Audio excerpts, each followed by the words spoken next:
Welcome to the Pod Slice.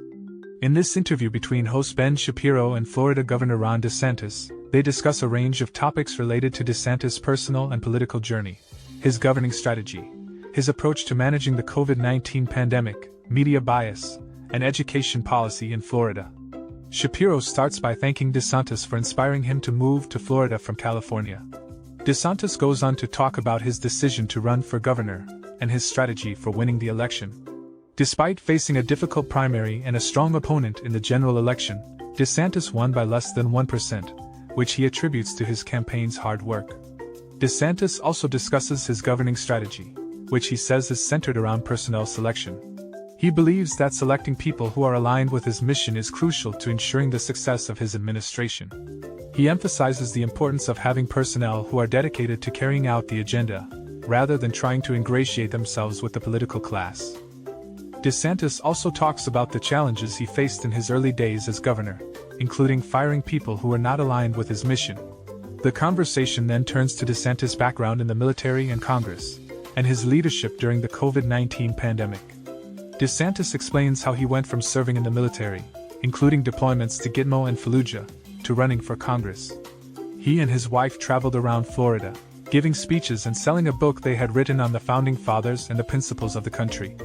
They decided to run for office after people they spoke to at these events encouraged them to do so. DeSantis won a seat in Congress, but found the experience frustrating due to the entrenched establishment and the difficulty of getting things done. He chose to stick to his principles and not play the game of politics, which limited his opportunities for advancement.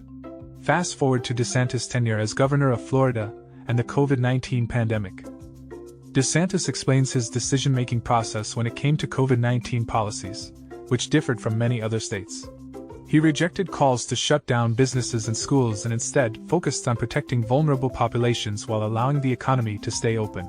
DeSantis was criticized by the media for his approach, but he argues that he was following the science and data.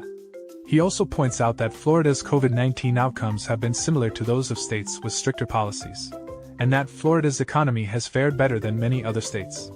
DeSantis then discusses the issue of media bias and its impact on public perception. He argues that many legacy media outlets have a partisan agenda and are not honest brokers of information. He cites an example of how the media falsely reported that a Florida bill called the Parental Rights and Education Act was actually a bill that prevented anyone in the state from saying the word gay. DeSantis believes that by being a reasonable voice in the room and focusing on the facts, he can combat this bias and maintain public trust. The conversation then turns to Disney's self-governing status in Florida, which DeSantis recently ended through legislation. Shapiro and DeSantis agree that corporations should not be allowed to use their power to push political agendas, especially if they are enjoying special benefits like Disney was.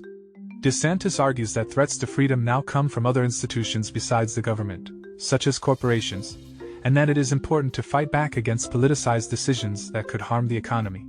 DeSantis then discusses public safety and education policy in Florida.